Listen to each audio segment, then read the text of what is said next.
Hello today, welcome. D-type sentences. So I'm gonna hop right into it because it's gonna take a minute. As you can see, D is our last tense marker sentence. And if you've watched all the other videos, then you know up to this point we've already learned all the other ones. So this is the last piece in our sentence types. Knowing D-type sentences will pretty much double what you're able to say in Tongan, and you'll see why. And D-type sentences aren't hard to grasp. They're really not. Especially, well, because we know these. Because you need to know these in order to know this one. And this is why it's the last one we learn. And so since we know all the other tense marker sentences, or we've learned them, D-type sentences really aren't that hard. You just have to know where all the pieces fit together. And so we usually start off every sentence with an identity, right? With the sentence's identity, which is what are we trying to say? And basically what we're trying to say is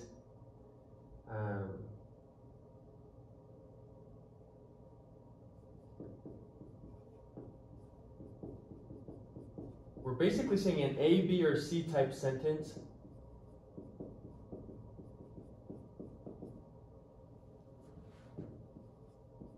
with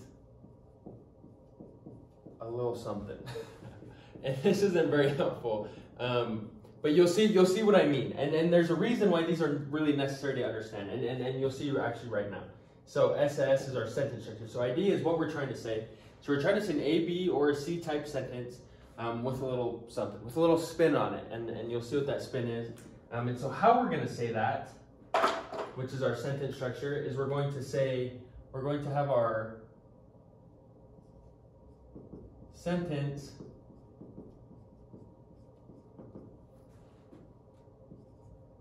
with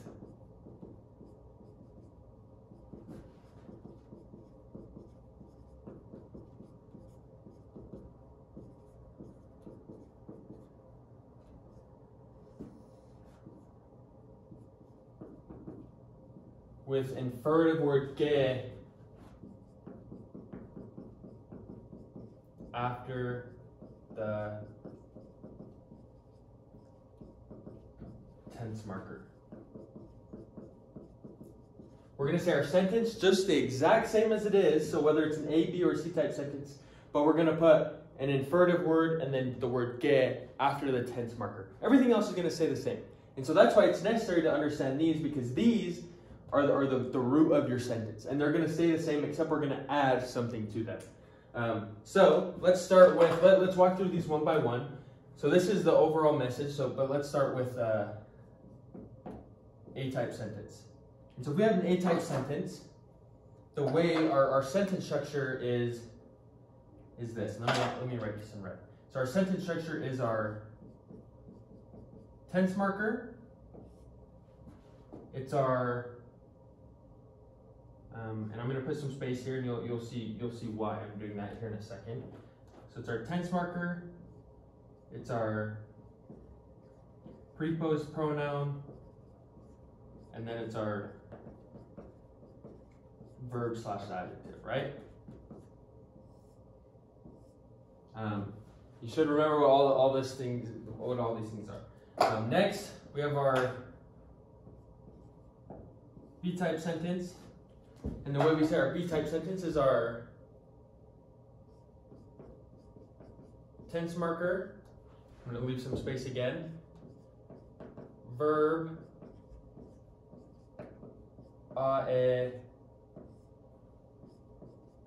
noun. Right? So that's our B-type sentence. And then we have the one we learned most recently, before D-type obviously, and that's our C-type sentence. And you're probably going to guess exactly right how this is going to go because you already know the sentence structure. It's our tense marker, it's our verb, and let me clarify, this can also be an adjective. I should have wrote that. Verb / adjective.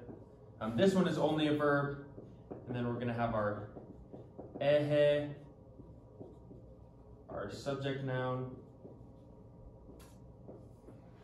and then our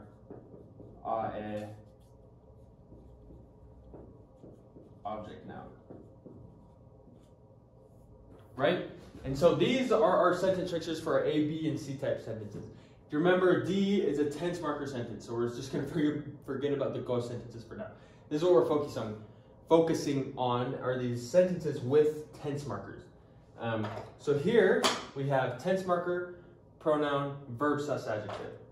All we're going to do is do exactly what this says. The sentence with the infinitive word que after the tense marker. So, infinitive word que. Should have left more space. After the tense marker, same exact thing. Infinitive word que. Same thing with C-type sentences. Infinitive word que. This is important because I want you to see that the sentence is the exact same except for this infinitive word que. And A-type will change a little bit more than that, but in essence, everything is exactly the same. So, that leads me to the next point, and this is probably what you're wondering about the most. What is an infinitive word? What the heck is an infinitive word? And so, I am going to make this our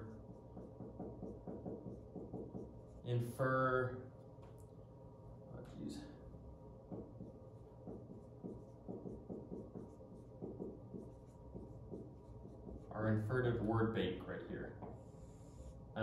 The first one is ikai. I should actually write that in red so we know that that's Tongan. The first one is ikai. And you probably know what ikai means. You know that ikai means no. And so how is ikai an infinitive word? And the truth is about infinitive words is infinitive word is more a name that has been given to this concept. And the exact definition of infinitive word isn't important. It's probably why I don't remember it, or maybe why I never knew it in the first place. But all I know is that we call these things infinitive words. And once you see what an infinitive word is, you'll begin to understand. It's much like a pronoun. Can't give you the exact definition, but I can give you examples of what it is. And so we have our infinitive word. First one is ikai. So you've probably been wondering when we've been saying stuff, I am happy, I am running, she is cool, the pig is big. What if we wanted to say, I am not happy, I am not running, I will not run, she is not cool, the pig is not big. What if we wanted to say stuff, what if we wanted to make a negative about the sentences that we're saying? Not a negative, but it's the negative version of what we're trying to say. Therefore, it's whatever's happening in the regular sentence is not happening, or didn't happen, or will not happen. And this is how we're going to say that, with ikai. So, if we had a sentence like this, Oku o fia fia. I am happy. Oku o fia fia. If I wanted to say I am not happy, the way I would say this is I would use ikai as my infinitive word, and I'd say ge. So I'd say oku ikai ge, and we're actually going to say u fia fia. And so I'm going to make a note over here with A type. We're going to call these DA type sentences. So this is going to be DA, this is going to be DB, and this is going to be DC. So the DA type sentence, I'm going to make this note. I will always be, and you'll probably, this is familiar because we've gone over something similar like this. I will always be u. So if I'm referring to myself in a DA type sentence, it's always going to be u. And since this is also the case, since the preposed pronoun isn't coming right after the tense marker, there's also going to be another note that tense markers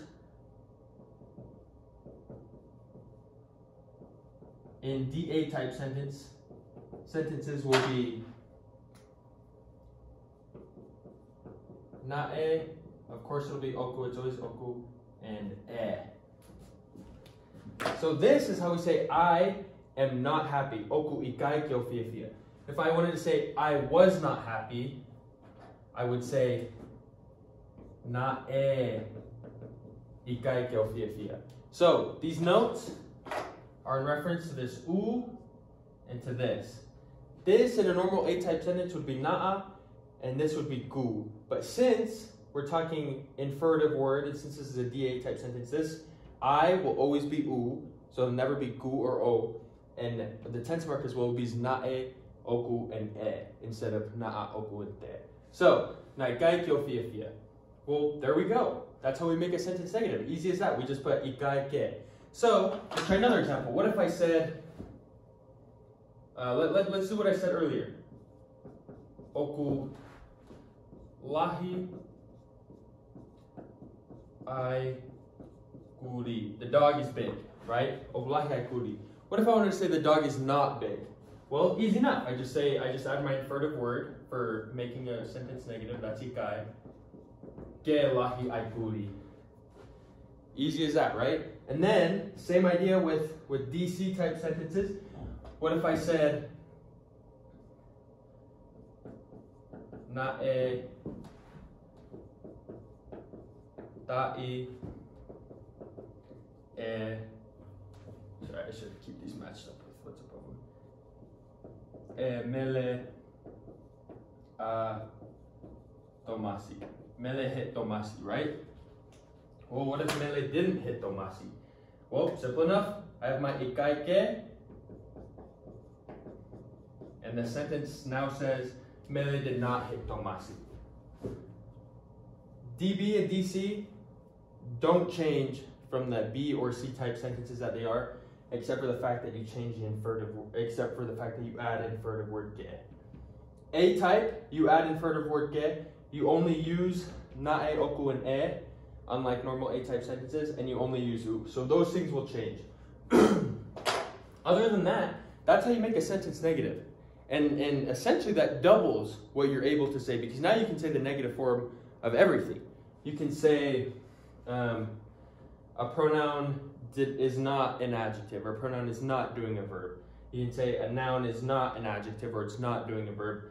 Or you can say a noun is not verbing another noun. And it's pretty cool, honestly. And so the reason we don't call infinitive word ikai, we don't just say ikai here, is because the infinitive word can change. It can actually change to a lot of different things, and we're going to talk about a few of the common ones. The next common one is totonu, and then after that we're going to say fiama'u, and then after that we're going to say ngofua,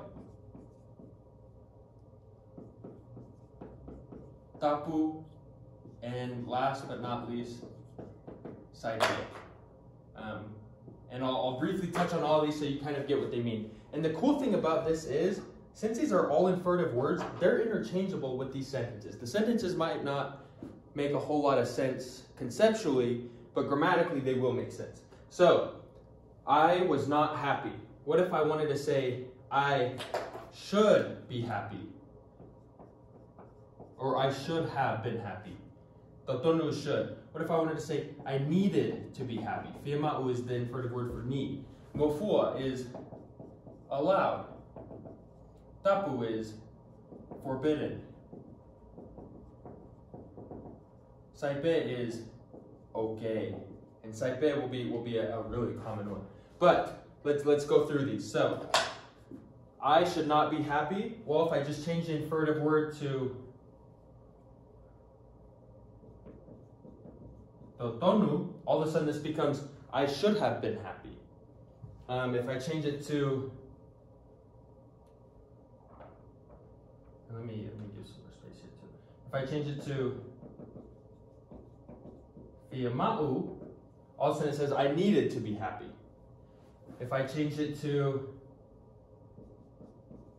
ngofua, I was allowed to be happy.